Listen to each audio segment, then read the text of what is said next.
And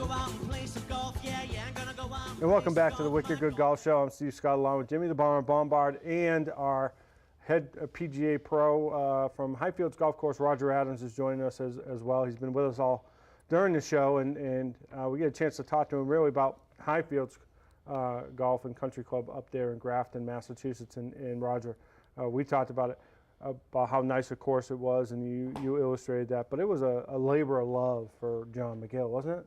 It was. I actually met John years ago back at Saddle Hill Country Club. I think, Jimmy goes way back with him as well. It took years and years to get all the permitting through the town. Right. John was a member of Pleasant Valley and had a vision of what he wanted to build for his own golf course. Right. So it took a while to get through the town. And when you first started, there was no clubhouse up there? We were in a trailer for 5 years. It was, but we just knew it was coming. Again, it was a lot of permitting and things like that. But we finally got. I think they permitted the golf course, and then he kind of waited on the clubhouse a little bit. Right. So he could get the ball rolling a little bit. Just to get the golf course open sooner. It was a process where he did one without the other, knowing that the other was going to come, and we just didn't realize it was going to take as long as it did. And unfortunately, he recently passed away. John passed away last July. And talk about what that was like and how that affected the community of Highfields. That was hard. I mean, John, like you said, I mean, it was a dream of his to get this golf course built, to build it.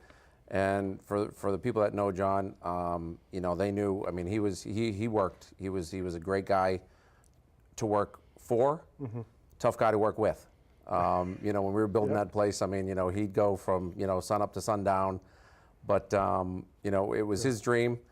I think luckily for the town and the surrounding area, I mean, he built a beautiful golf course, a beautiful clubhouse, and, a lot of people enjoy it, every day. Yeah, he would be driving around on his golf cart and playing either there or over at Pleasant Valley, buying Pleasant Valley. Why did he buy Pleasant Valley at the time? Do you know why? It was just the right time. It was, it was an opportunity, and, he's a smart businessman. And, I think it was, a place he loved, a golf course that he belonged to a long time. Right. Jimmy worked there. And he loved that place. And I think it just, it was the right time. And it was also, there were rumors about different groups that were looking to get in there. And it was protection for us as well. So, I mean, it was a good business move. They've turned that thing around in a matter of a couple of years. They've got full membership. Everybody's happy. Their conditions have come back to where where it used to be. And right now, Highfields, playing it for a couple of years and being up there in one of our golf leagues that you have, which is a lot of golf leagues that you have up there. You've done some interesting things over the past year with widening the course or allowing it to be more friendly to errant shots, which I know a lot of us appreciate. Yeah, and again, that goes back to what we were saying before. I think it's a very player-friendly golf course. Sure. There's plenty of length if you want to be tested, but you got to remember that the majority of golfers are not your tour caliber or your low handicap golfers, and you need to make sure that they enjoy it. And so yeah, every year we try and clean out some of the edges and make them more playable. I think one of the best features that you guys have done is the 14th hole coming back up, and on the left-hand side, just getting rid of a lot of the undercut brush and everything that's underneath those trees and cleaning that out. Yeah. It's going to add to a little bit quicker rounds. Yeah, I mean, it allows air to get in there, sun to get in there. So, hopefully that'll help, with that fairway. That fairway is a little more, I guess, a little more damp than the rest. So, I mean, anything to help conditions of the golf course and, to help speed up play and have, people, have more fun finding their golf course. What's your favorite hole on that course? I went through this. I've only played it a couple times. There's one, I like that par 3 on the back, the long one there. Is it on the back there side? Isn't. No, on 5. That's on 5. That's the That's fifth. 5. That's the front. And then the next one comes back to the water hole, right? The water in front of the green. Beyond that. There's one between there, 6 and 7. Yeah. I went through this a long time. I mean, when Bill Doyle was, calling me from the Telegram and wanting a signature hole, and I've never really liked that term because, it's singling out one. I think if you can just look at the golf course, forget about houses and things like that. I mean, I think 12 is a very interesting hole. Down. You know, it's a drive leg right. drivable par 4. Yep. You can make, you know, 2 to 8 on that hole without blinking an eye. I mean, you can use any club in your bag for a tee shot, have a short approach shot. But Yep. for the guys that want to go for it, you know, you can bring out of bounds into play, water into play, bunkers, and so I mean, I think that's a good hole.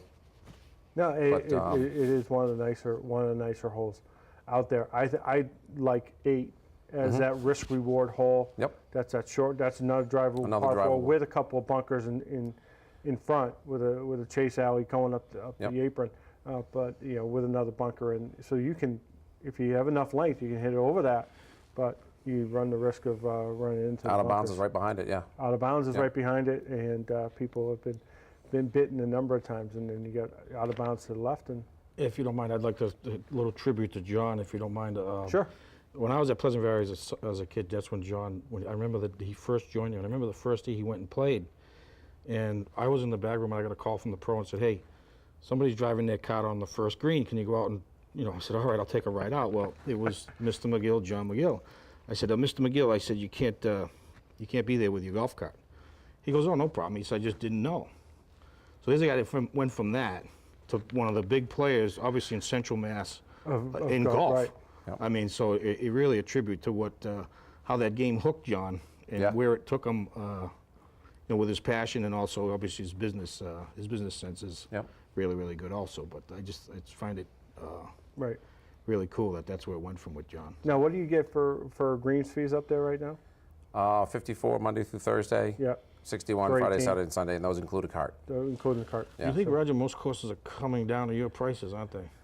I think a lot of them. You know, I mean, it was higher. always You guys were John's. It was always yeah. John's, you know, business sense, and he always said, "I'd rather have a full golf course at a lower fee than have an empty golf course at higher fees." Yeah. You know, and we haven't, you know, our rates haven't changed Yeah. in 6 years. I think anyone that has changed rates have dropped them. Yeah, so, I mean, you guys it's just the wrong time for been people on the mark. to be raising money, raising the fees. Yeah. So, And no, then I that- think it's a very competitive fee. And a nice place to go in after you finish your round, and you have a nice place to the watering hole and Yep. and a nice menu, which has changed as well too. Yes.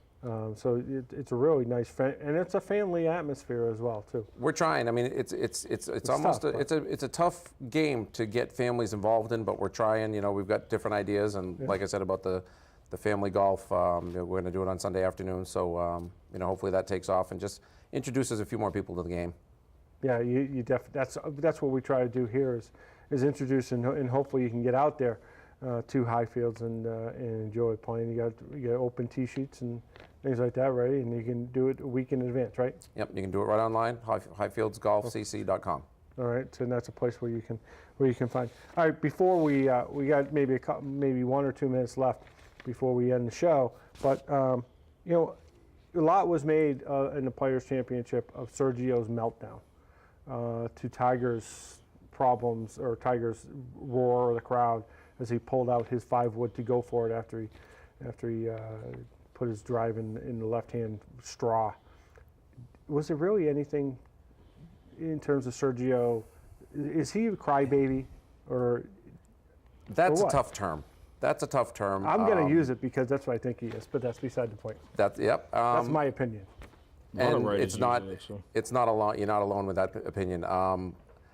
We got about 1 minute left. I was listening to a couple of golf analysts on the radio on the way over, and I think they kind of hit it right on the head when they said that Sergio just has to stop thinking that everybody's against him and stop with the why me attitude. I mean, he's a phenomenal player. I mean, the kid's He been is, out there. he is. He's been out there almost half his life. He's only 33 years old. 33 years old, amazing. Yeah. But, you know, he's been in a tough era. I mean, if you look at all the guys out there, I mean, when you're in this Tiger Woods era, I mean, you're going to lose so much more than you win. And, I mean, he's a phenomenal player, world-class player. It almost seemed to me that he was battling Tiger the entire 2 rounds, and that was not what he should have been done, battling the course. So Yeah. that's it. So, you know, guys, unfortunately, I'm getting the signal that we got to wrap up. We could be talking about this for an awful long time. Yeah. Roger, I want to thank you for joining us and Thank you for having me. talking golf with us. And Bomber, as always, always good to have you there. And you can get your golf at East Coast Golf Academy, right? You got it. Jimmy Bombard, golflessons.com.